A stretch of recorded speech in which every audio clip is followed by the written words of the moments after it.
Hello YouTube, welcome to the channel if you're new here and welcome back if you're a returning viewer. So this video we're going to be covering changing the battery in your 2014 Chevrolet Silverado 1500 with the 4.3 liter V6.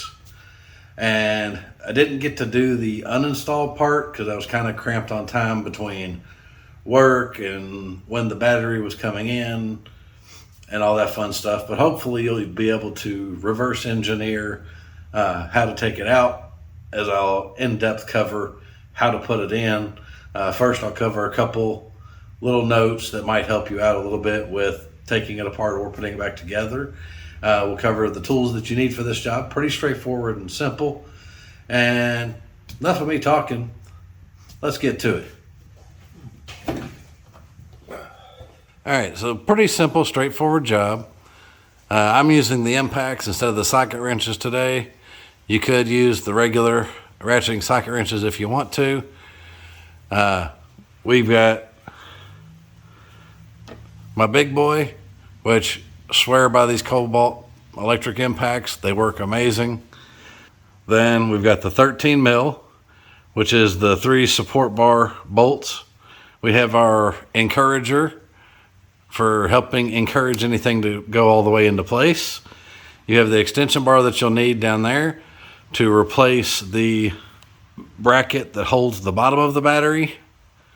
Then we have the 10 mil for the terminals here and our small impact, which we set to low torque for doing the battery terminals.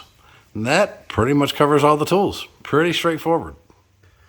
All right, so while I got the battery out, I'm going to show you a couple things here that's just a little easier to show you while the battery's out. So once I disconnect the negative terminal, when I'm taking the battery out of the vehicle, I'll go ahead and tuck it back up here behind this, so this keeps it out of the way. If you'll notice, there's 2 little edges here like clips. Those will hook under the edge of the battery. And down here is your bottom battery retainer that clips onto the bottom lip of the battery. And you can see right here is your positive connection, which you access from up here. So first things first, we took out the piece of junk Rural King battery that was in the truck when I bought it, and we're switching it out for an Optima yellow. So the reason that we decided to opt for a yellow instead of a red is we're planning on adding a winch to the truck in the future, and we wanted to have the deep cycle capacity and capability that the yellow tops offer versus the red tops for being able to run the winch. In the previous video where we did the alternator, we upgraded from the 160 amp alternator that came with the truck factory for a 245 amp, which again is gearing towards being able to put a winch on the truck in the future.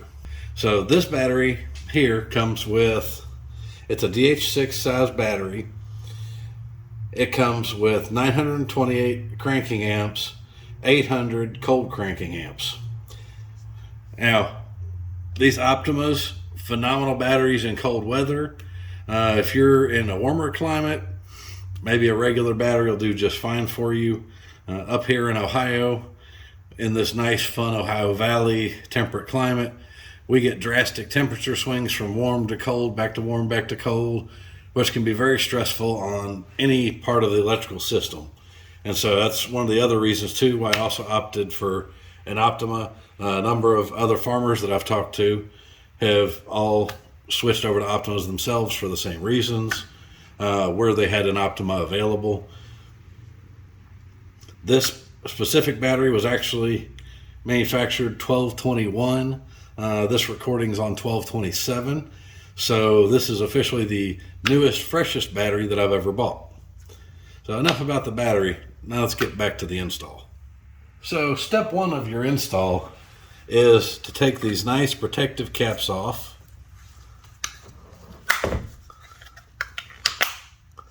And they just have little clips that just slide right out.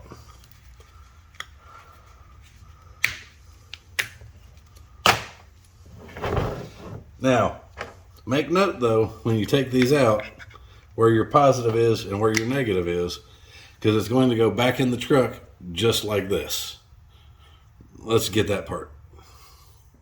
All right, so for this, again, You got your positive, your negative, and you'll notice how these are on this side of the battery. When you've got your distribution block and all that fun electrical stuff over there, that covers this side. So it's important to note that for starters, if these are on this side, you should have them in the right position. Then we'll just slide it down. You can use this handle to make that a little easier.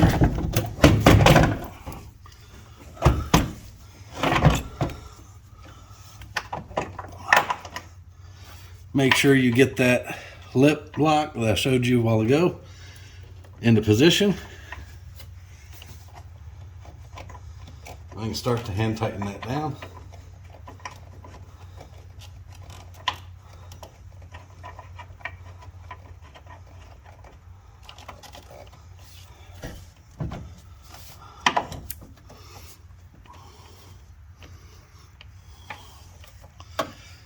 Now, the battery base locking bolt will be a 13 millimeter. We'll use the impact to tighten that down. The bolt that connects to the bar right here will be a 13 millimeter. And the support bar that you have to take out to get the battery out, both of the bolts for it are also 13 millimeter. The battery terminal connectors are 10 millimeters. So let me get that one tightened down.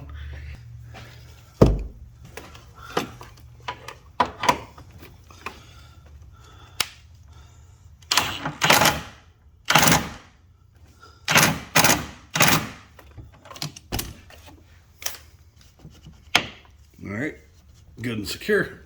Ain't going nowhere. So with the battery secured down, now we should be able to bring the negative back under here.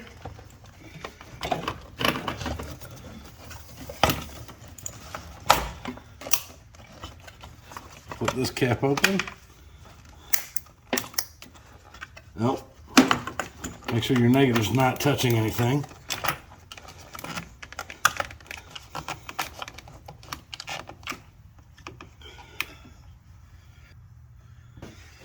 You can use a rubber or plastic mallet for just some gentle persuasion. Make sure your terminal is all the way down. Take your 10 mil.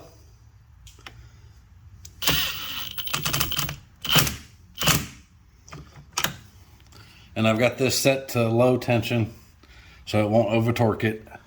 You do not want to strip these out. And I've said this in some other videos in case you haven't seen those. Be gentle with these. You do not want to strip them out. It is a pain in the butt if you do. So the positive's connected. The pack's on good and solid. It ain't going anywhere. Now we put our negative on. Again, we'll just do a little gentle persuasion. Make sure that's on there all the way. I'll turn it just a little bit so I've got a clearer angle on that bolt there.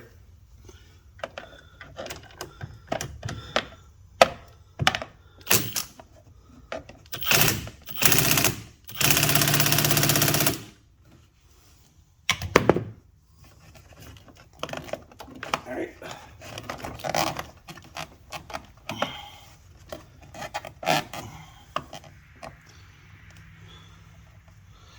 Yep.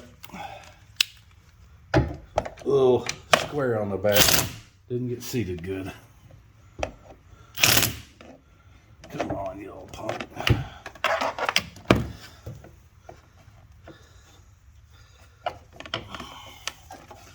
And this is the little square I was talking about right here.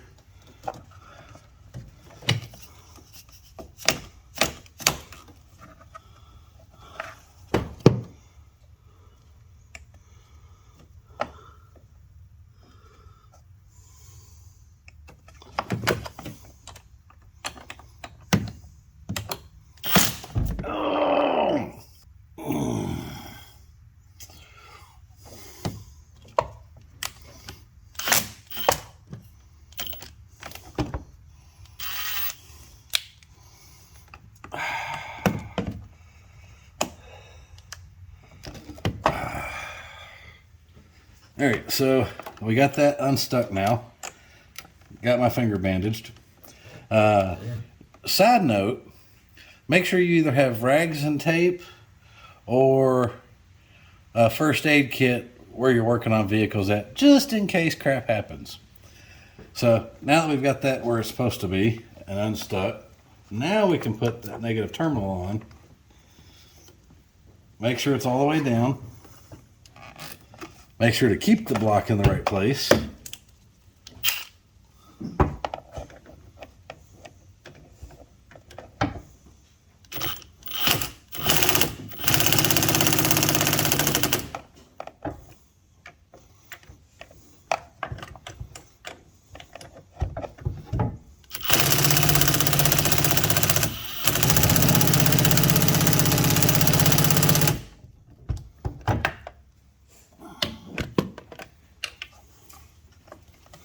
Now that's good to secure on there, ain't going anywhere. All right, so now that we've got the battery mounted, we can put this bar back in. Make sure that you put it where this tab is on the same side as this bar. Put it in the other way, you're gonna have a little trouble getting it mounted.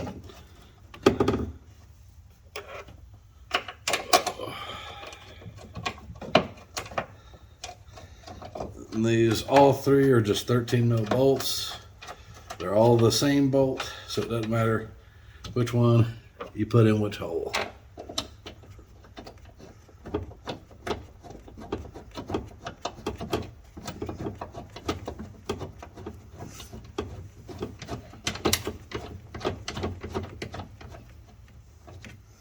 And we're just going to go finger tight until we have all the bolts in.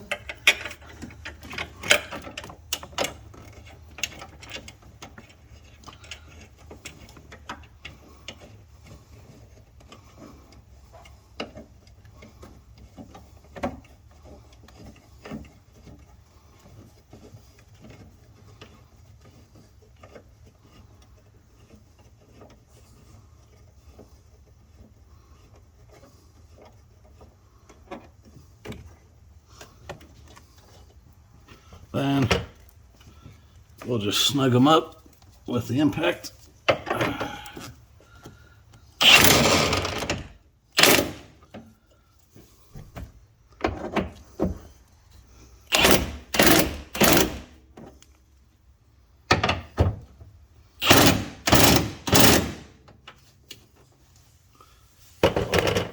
And that's all there is to it. Battery's in, bars reinstalled. Ready to go. Well, that covers everything we're going to do in this video. So, didn't get to show you the taking the battery out part due to time restrictions and work and all the fun life stuff. But hopefully you'll be able to figure out from watching me put it back in what you got to do to take it out. It's literally just the exact reverse of the process.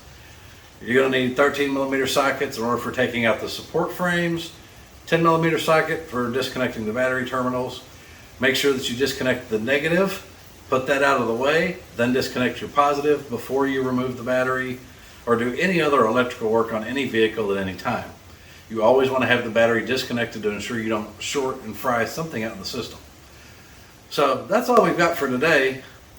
Hope you found this video useful. If you did, don't forget, hit that like button, hit the subscribe button, and don't forget to hit that notification bell so that you'll get all the notifications of our latest videos whenever we're working on any of the vehicles in our fleet.